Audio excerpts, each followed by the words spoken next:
6 आयत में फिर से लिखा है, आलसी चींटियों के पास। परमेश्वर ने कहा चींटियों से सीखो, ना तो उनका कोई न्यायी ना प्रभुता करने वाला, ना तो उनका कोई प्रधान, तो भी वो अपना आहार संचय करती हैं। हे आलसी तू कब तक सोता रहेगा। हमें मालूम है मुझे प्रार्थना करनी है, बहुत से काम प्रार्थना से हल होते हैं, बहुत सी अगुवाई प्रार्थना से होती है, आत्मिक आंखें प्रेयर से खुलती हैं, अगुवाई परमेश्वर की जो आपकी स्पिरिट इनलाइटेड हो जाती है, एकदम से जयवंत हो जाती है, प्रार्थना से होती है।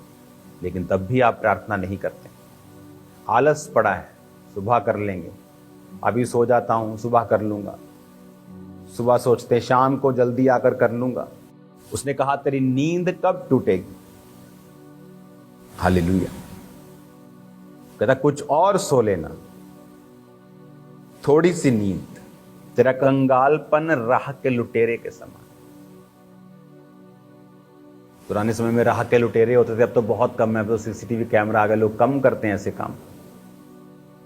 लेकिन रास्तों में लुटेरे होते थे, राह के लुटेरे, समुद्री लुटेरे, डाकू। कहता तू ऐसा होगा कि एकदम से लुटेरे तेरे पास आ गए और तू कुछ नहीं कर सकता, हथियार बंद लोग तेरे एकदम सामने खड़े हो गए, फिर तू कुछ नहीं कर सकता। तो परमेश्वर ने कहा अगर तू आलसी है तो तू कंगाल भी हो जाएगा। आज बहनें प्रार्थना करने में आलसी हैं, फास्टिंग करने में आलसी हैं। बंदों को परमेश्वर ने कहा कि मैं तेरे हाथों के कामों के ऊपर बरकत दूंगा, बंदे काम करने में आलसी हैं, बीज बोने में आलसी हैं, टाइट नहीं देते। उसने कहा तेरा कंगालपन आएगा। तो कंगालपन आना तय है अगर हम आलसी हैं तो। आलस के द्वारा मैंने बहुत से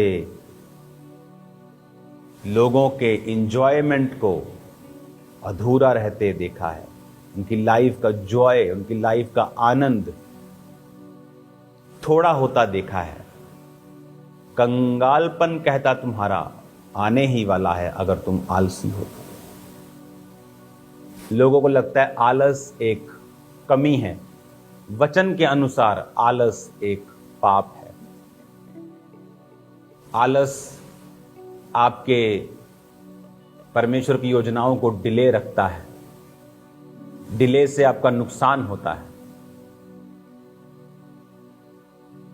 आलस एक शरीर का काम है, आत्मा के खिलाफ है।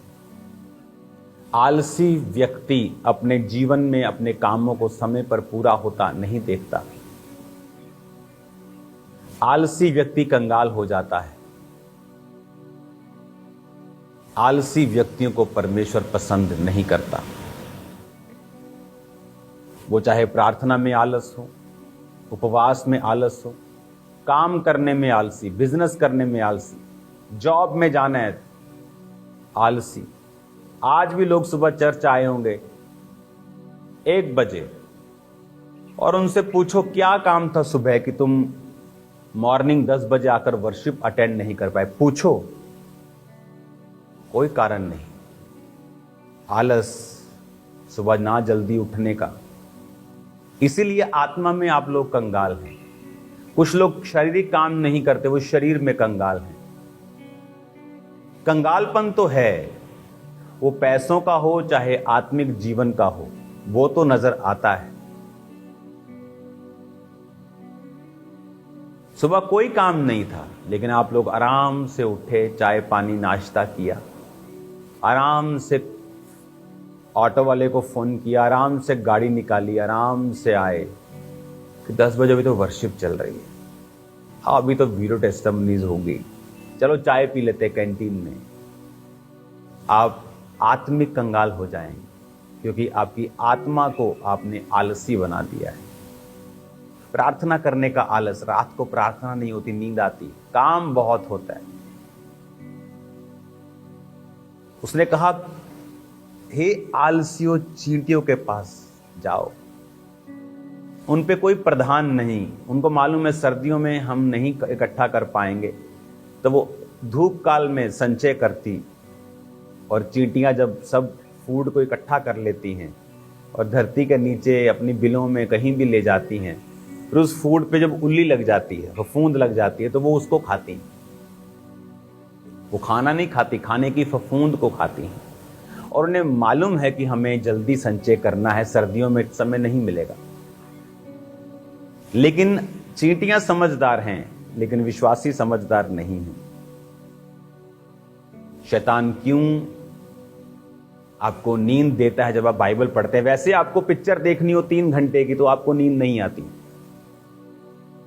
आपने 6 घंटे की सीरीज लगातार देखनी हो, आपकी आंखें ऐसे खुली रहती हैं जैसे आपने 10-15 कप कॉफी के पिए। लेकिन जैसे आप बाइबल पढ़ने लगते हैं, आपको लगता है बड़ी अच्छी नींद आ रही, चलो सो लेते हैं, सुबह उठे। सुबह उठते तो फिर आपके पास समय नहीं होता, आपके काम, आपको घंटियां बजती हैं, आप नहीं जा पाते। यही रीजन है आपकी स्पिरिचुअल लाइफ कंगालपन की ओर है। आलस एक पाप है। जब तक ये पाप आपकी लाइफ में रहेगा, संपूर्णता आपकी लाइफ में कभी नहीं रहेगी। बीज बोने में आलस, प्रार्थना करने में आलस। परमेश्वर ने कहा कंगालपन राह के लुटेरे के समान और घटी हथियारबंद के समान आ पड़ेगी। इसलिए ऊपर देखना छोड़कर कि खुदा तू कब करेगा। जो व्यवस्था यीशु ने दी है कि 2 तो दिया जाएगा, तुम जितना बोवोगे उतना काटोगे, इस व्यवस्था को पूरा करें। नहीं तो मसीह में आने के बाद गरीबी में आए प्रॉब्लम नहीं है, गरीबी में मरना बहुत बड़ी प्रॉब्लम है। क्योंकि आप टाइट देने में ईमानदार नहीं, आलस, प्रार्थना करने में प्रभु से ईमानदार नहीं, सेवा करने में हम ईमानदार नहीं। इसीलिए रिजल्ट जब लाइफ में नहीं होता, आप जितने मर्जी गरीबी की हालत में, जितनी मर्जी अमीरी की हालत में हो, आज से बोना शुरू करें। एक नियम बनाएं अपने घर का। आज दुनिया में, मैं आपको बताता था कि एक समय था 1999 में दुनिया का सबसे बड़ा पेंटिकोस्टल स्ट्रक्चर चर्च नाइजीरिया में बना। उस देश के प्रधानमंत्री ने उसकी ओपनिंग की थी और वो दुनिया के सबसे गरीब देशों में है और दुनिया की सबसे खूबसूरत चर्च उस पास्टर ने बनाई। और उसकी गवाही सुनने वाली है कि जब कहता मेरे को 3500 नायरा तनख्वाह मिलती थी, आज वो 3500 नायरा क्या 600-700 रुपया होगा। कहता 350 नायरा में अलग रखता था।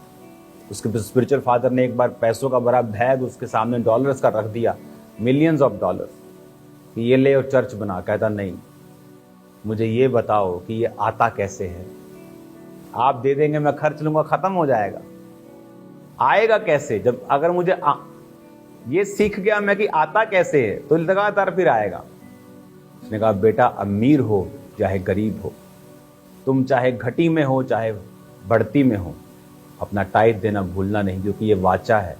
परमेश्वर ने कहा है कि जो अपना दशवान निकालेगा, मैं आकाश की खिड़कियां, दरवाजे, स्लूस गेट खोल दूंगा, डैम गेट खोल दूंगा। उसने कहा मैं डैम गेट खोल दूंगा। पता है क्या होता है डैम गेट?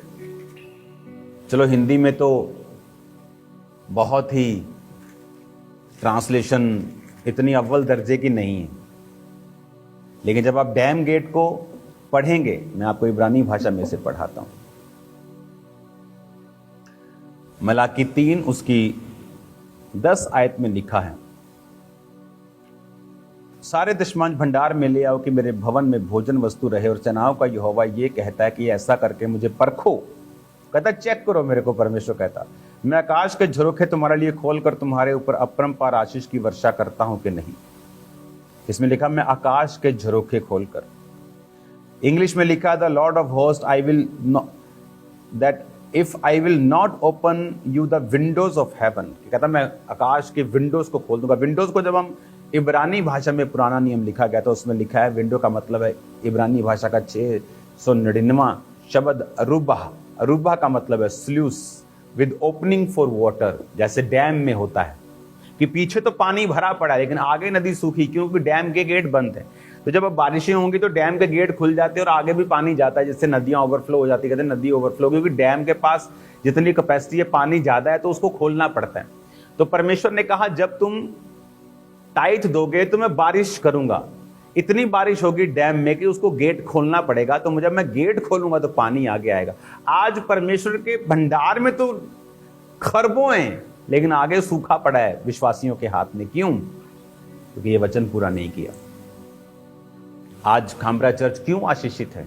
वचन पूरा करने के कारण। मैं क्यों ब्लेस्ड हूं? मैं टाइट नहीं निकालता हूं, मैं ज्यादा निकालता हूं टाइट। मेरी 8 लाख के बाद इनकम हो गई 2 लाख, ऐसे ही 2 लाख से भी ज्यादा। क्यों? क्योंकि मैंने असर देखा है, मैंने रिजल्ट देखा है, मेरे को आदत लग गई है रिजल्ट देखने की, हर जगह सक्सेस देखने की। रीजन, यही रीजन है। बड़े बड़े पास्टर्स हैं जो टाइट नहीं देते और सब जगह सक्सेसफुल नहीं होते जब वो जाते हैं, और उन्हें मालूम नहीं। क्यों? क्योंकि आप वचन से पंगा नहीं ले सकते। बहुत से पास्टर्स नहीं देते, फाइनेंशियली ब्लेस्ड नहीं। बहुत से विश्वासी हैं जो नहीं बोते, फाइनेंशियली ब्लेस्ड नहीं। कई अमीर नहीं निकालते, आगे का रास्ता उन्हें कभी मालूम नहीं होता। फिजूल के खर्चे घरों में, उनके जीवनों में अजीब तरीके के हैं जो अविश्वासियों के भी नहीं। क्यों? वचन कहता है, परमेश्वर ने कहा, कहता मैं तुम्हारे लिए नाश करने वालों को घुड़कूंगा कि तुम्हारी भूमि की उपज वो नष्ट ना करेगा, तुम्हारी दाखलताओं के फल कच्चे ना गिरेंगे। कहता मैं नष्ट करूंगा शैतान को, तुम्हारे फल कच्चे नहीं झड़ेंगे। फिजूल खर्ची को कहता मैं झिड़कूंगा। हालेलुया। कहता सब जातियां तुमको धन्य कहेंगी, तुम्हारा देश मनोहर होगा। हालेलुया। तुम्हारा देश मनोहर होगा। हालेलुया। 8 आयत में लिखा, क्या मनुष्य परमेश्वर को धोखा दे सकता है? पर देखो तुमने धोखा दिया है। तो भी पूछते हो किस बात में हमने धोखा दिया और लूटा है? परमेश्वर कहता दशमांश में और भेंटों में, उठाने की भेंटों में। तुम पर श्राप पड़ा है क्योंकि